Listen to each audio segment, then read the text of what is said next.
খাওয়া দাওয়া শেষে তার মা বাবা সাথে নীলাকে শ্রাবণ সহ নিয়ে গেল। শ্রাবণ প্রথমে যেতে না চাইলেও নীলার মা বাবার মুখের দিকে তাকিয়ে যেতে রাজি হলো। নিজ বাসায় গিয়ে নীলা যেন আগের মতো দম ফিরে পেল। অনেক কথা বলল মায়ের সাথে, আর বারবার বলে দিচ্ছিল শ্রাবণের যেন যত্নের কমতি না হয়। নীলার কথা শুনে মা বাবা কিছুটা হেসে বলল, শ্রাবণ তো নতুন কেউ না, সে তো আমাদের ঘরেরই ছেলে, যত্ন কম হবে না আশা করি, আর কম হলেও কিছু মনে করবে না। শ্বশুরবাড়িতে আসতেই শ্রাবণের শালিকার সংখ্যা বেড়ে গেল। সবাই নতুন দুলাভাইয়ের সাথে মজা করতে লাগলো। শ্রাবণ সবার সাথেই অনেক হাসি খুশিভাবেই কথা বলল। শুধু যার সাথে প্রথমেই ভালোভাবে কথা বলার দরকার ছিল সেই নীলার সাথেই বলল না। নীলা বিষয়টা ঠিক বুঝে উঠতে পারছিল না। সে বিষয়টা নিয়ে একটা গভীর দ্বিধাদ্বন্দ্বের মধ্যে ছিল। শ্রাবণ কেনই বা এমন করবে তার সাথে? এমন করার তো কোনো কথাই ছিল না। তাহলে সে কেন এমন করছে? কোনো অন্যায় তো সে করেনি। সে তো আবার শ্রাবণের হয়েই ফিরে এসেছে। এখন তো তাকে অনেক আগলে রাখার কথা ছিল শ্রাবণের। তাহলে তার উল্টোটা কেন হচ্ছে? কোনো কিছুরই উত্তর খুঁজে পেল না নীলা।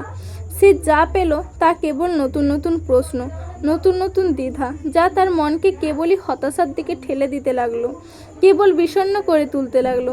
রাতে সবাই খাওয়া দাওয়া শেষে যে যার রুমে চলে গেল। শ্রাবণও রুমে এলো।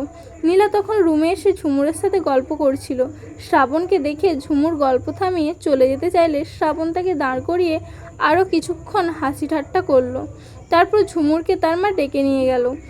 নীলা শ্রাবণের কিছুটা কাছে এসে বসলো। তারপর হাত ধরে বলল, তুমি কি আমার উপর কোনো কারণে রাগ করে আছো?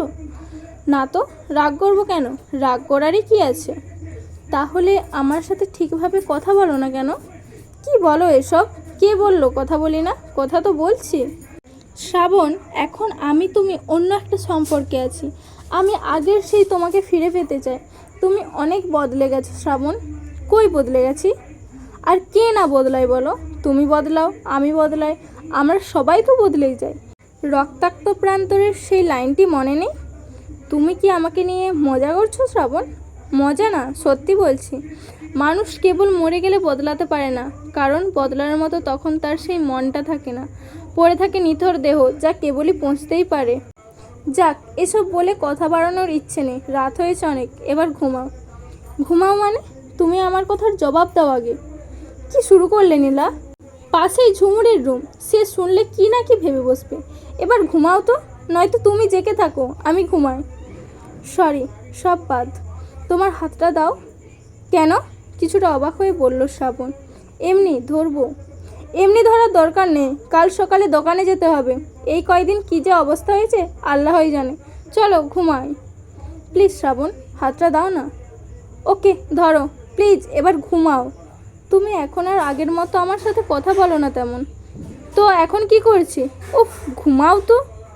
এ বলেই শ্রাবণ অপর পাশে শুয়ে পড়ল।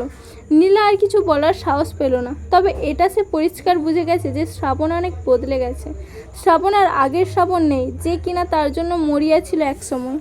বিয়ের আগে নীলা সবসময় ঘুম থেকে উঠতো 7টার পর, আর যেদিন ক্লাস না থাকতো সেদিন আরও দেরি করতো। নীলার মা এ নিয়ে অবশ্য বেশ বকাবকি করতো নীলার সাথে। তিনি চাইতেন নীলা ফজরের নামাজটা পড়ুক, প্রয়োজনে নামাজ পড়ে আবার ঘুমাক। মাঝে মাঝে নীলা মায়ের কথা মতোই ফজরের নামাজ পড়ে আবার ঘুমাতো, আবার মাঝে মাঝে আগের মতোই ঘুমাতো। ঝুমুর ছিল নীলার বিপরীত। সে খুব ভোরবেলা উঠে মায়ের সাথে নামাজ পড়ে মাকে বিভিন্ন কাজে সাহায্য করত। নীলা সাহায্য করত রান্নার সময়। সেদিন নীলা আর আগের মতন দেরি করলো না। ফজরের আজান দেওয়ার একটু পরেই ঘুম থেকে উঠে নামাজ পড়ে মায়ের সাথে শ্রাবণের জন্য নাস্তা তৈরি করতে রান্নাঘরে চলে গেল। কোনটা রেখে কোনটা করবে এ নিয়ে নিজেই অনেক দ্বিধাদ্বন্দ্বে পড়ে গেল সে। নীলার এত দ্বিধাদ্বন্দ্ব দেখে তার মা আর ঝুমুর হাসতে লাগলো। তারা তখন দায়িত্বটা নীলার উপর ছেড়ে দিল। পরে নীলা কিছু পিঠার নাম বললে সবাই মিলে সেগুলো সব বানিয়ে নিল। সব রেডি করতে করতে 7:30 বেজে গেল। এর মধ্যে নীলা একবার গিয়ে দেখে আসলো শ্রাবণ ঘুম থেকে উঠল কিনা। শেষবার যখন দেখতে গেল তখন বাজে 7টা। শ্রাবণ তখন এক পাশে ঘুমাচ্ছিল। নীলা তার পাশে বসে মুখের একদিকে এক দৃষ্টিতে তাকিয়েছিল অনেকক্ষণ। মানুষের হঠাৎ বদলে যাওয়াটা তার খুব কাছের মানুষগুলোকে যে কতটা কষ্ট দেয় তা যদি বদলে যাওয়া মানুষটি একবার বুঝতে পারতো, সে কখনোই হয়তো বদলাতো না। সে নিজেকে হয়তো কখনোই ক্ষমা করতে পারতো না। আর যদি বিপরীত পরিবেশই মানুষটাকে বদলে যেতে বাধ্য করে, সেটা তখন অন্য পর্যায়ে চলে যাবে। সেক্ষেত্রে হয়তো মানুষটাকে দোষ না দিয়ে বরং নিরুপায় বলা চলে। প্রতিটা মানুষের অনুভূতিগুলো আলাদা আলাদা হয়। কখনো কখনো একই জিনিস নিয়ে তাদের চিন্তাভাবনাগুলো আলাদা হয়। জীবন অনেক বড় অধ্যায়। এখানে একে অন্যের যতই কাছের হোক না কেন, ততক্ষণ কেউ কারো অবস্থা, অনুভূতি, আনন্দ কিংবা বেদনা বুঝতে পারবে না, যতক্ষণ না একে অন্যের বিদ্যমান পরিস্থিতির সম্মুখীন হবে। কাছের কিংবা দূরের মানুষটি কেবল তার সম্বন্ধে না বুঝেই মন্তব্য করতে পারে, নতুবা বোঝার চেষ্টা করেও ব্যর্থ হয়, এর বেশি কিছু না। ঠিক তেমনিভাবে নীলাও শ্রাবণকে কখনো বুঝতে পারতো না, না আগে না পরে। নীলা অনেকক্ষণ একদৃষ্টিতে তাকিয়ে থাকার পর শ্রাবণের মাথায় হাত রেখে চুলে বিলি কেটে দিল। কতদিন এভাবে শ্রাবণের মাথায় হাত রাখা হয় না তার। শ্রাবণ জেগে থাকলে হয়তো সে সুযোগটা পেত না সে। তাই ঘুমন্ত শ্রাবণকে নিজের মতো করে দেখতে এবং ছুঁতে লাগলো নীলা। কিছুক্ষণ পর মায়ের ডাকে রুম থেকে বেরিয়ে গেল নীলা। পিঠা বানানো শেষে নীলা গিয়ে নিজেই শ্রাবণকে ডেকে তুলে দিল। শ্রাবণ প্রথমে কিছুটা রেগে গেলেও পরে ঝুমুর আসাতে নিজেকে সামলে নিল। শ্রাবণের প্রতি মুহূর্তের প্রতিটি কাজে নীলার কাছে অচেনা মনে হতে লাগলো। যে শ্রাবণকে সে চিনত, যে শ্রাবণকে সে ভালোবাসত, আর এখন যে শ্রাবণ তার স্বামী, সে যে অন্তত তার আগের শ্রাবণ না, এটা সে বুঝত। দুজনের মাঝে বিরাট ফারাক। নাস্তা করার শেষে শ্রাবণ একটু বের হতে চেয়েছিল, কিন্তু নীলার অনুরোধ তার হলো না। আর এমনিতে কিছুক্ষণ পর তার বাসা থেকে আত্মীয় স্বজনরা আসবে, তাই নিজেও আর জোর করে বের হলো না। তারপর দুপুরে সবাই আসলে শ্রাবণ নীলা এবং নীলার পরিবার সহ খুবই যত্ন সহকারে আপ্যায়ন করলো। সবাই চলে যাওয়ার অনেক পরে শ্রাবণ নীলাকে বলল রেডি হতে, তারাও চলে যাবে। নীলার ভাবনায় ছিল অন্য কিছু। সে ভেবেছিল যেহেতু শ্রাবণ তার সৎমাকে পছন্দ করে না এবং ওনার সাথে কথা পর্যন্ত বলে না, তাই তারা আরও কিছুদিন এখানে থাকবে। কিন্তু শ্রাবণের মতিগতি দেখে তার সব চিন্তাভাবনাই এলোমেলো হয়ে গেল এবং শ্রাবণের কথার বিপরীতে কিছু বলার সাহসও পাচ্ছিল না। সেই 2 দিন শ্রাবণ যে ব্যবহার করছে তার সাথে, সে নিয়ে সে অনেক ভয়ে থাকতো সব সময়। তাই নিজে না বলে তার মাকে দিয়ে বলানোর বুদ্ধি করলো। মাকে সব বললে মা এসে শ্রাবণকে বললেন, বাবা তোমরা আরও কিছুদিন এখানে থেকে যাও। সেখানে গিয়েও কি করবা আর? তুমি তো তোমার সৎমায়ের সাথে কথা বলো না, তাই এখানেই যত ইচ্ছে থেকে যাও। নীলা আমার বড় মেয়ে, কখনো কোথাও একা দেয়নি তেমন। এই 2 দিন নীলার বাবার বারবার মেয়ের জন্য কান্না করছিলেন। আমার কথা তো বাদই দিলাম, তোমরা থেকে গেলে আমাদের খুব ভালো লাগতো। নীলাও বারবার সে কথা বলছিল। কথাগুলো শোনার পর নীলার দিকে 2-1বার তাকালো শ্রাবণ। তারপর নীলার মায়ের কথার বিপরীতে বলল, আসলে মা, কয়েকদিন ধরে দোকানেও যাওয়া হচ্ছে না, আর বেশি দিন শ্বশুরবাড়িতে থাকলে বন্ধুবান্ধব হাসবে, তার চেয়ে আমরা চলে যাই। আমরা তো আবার আসবই। কিছুটা হেসে কথাগুলো বলল শ্রাবণ। নীলা সাহস করে শ্রাবণকে বলল, মা যেহেতু এত করে বলছে, আমরা আরও 2-1 দিন থেকেই যাই। নীলার মাও শ্রাবণকে বললেন, আরে বন্ধুবান্ধব আর কি বলবে, তোমরা আরও কিছুদিন থেকেই যাও।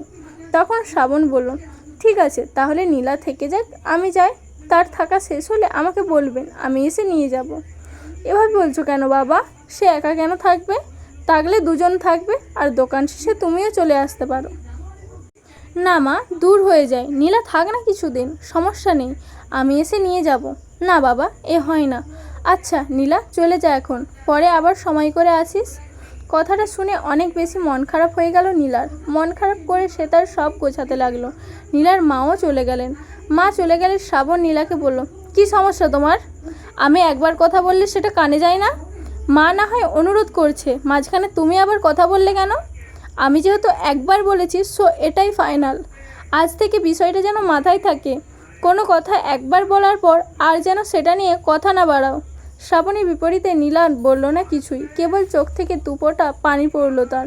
যাওয়ার সময়ও মাকে ধরে কান্না করলো অনেক। শ্রাবণ কি যেন মনে করে নীলাকে বলল, ঝুমুরকে সাথে নিয়ে যাও। শ্রাবণের মুখে একথা শুনে নীলা যেন আকাশের চাঁদ হাতে পেল।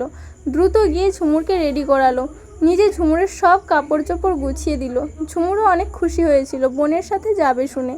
নীলার সাথে অনেক ঝগড়া করলেও বোনকে ছাড়া কিছুই বুঝতো না ঝুমুর। বোনের সাথে থাকতো সব সময়ই। নীলার বিয়ে হওয়াতে সবচেয়ে বেশি ক্ষতি হলো ঝুমুরেরই, কারণ সে তার আড্ডার সাথীকে হারালো। ঝগড়া করার মানুষটাকে হারালো, দুঃখ পেলে ছুটে এসে বলার মতো মানুষটিকে হারালো, সে তার নিত্যদিনের মানুষটিকে হারালো। যেদিন থেকে নীলার শ্রাবণের বিয়ে ঠিক হলো সেদিন থেকেই ঝুমুর অনেকটা চুপ হয়ে গেল। বোন দূরে চলে যাবে এই ভেবে মূলত সে মন খারাপ করে থাকতো। তাই সেদিন শ্রাবণের নিজ থেকে বলাতে অনেক বেশি খুশি হলো ঝুমুর।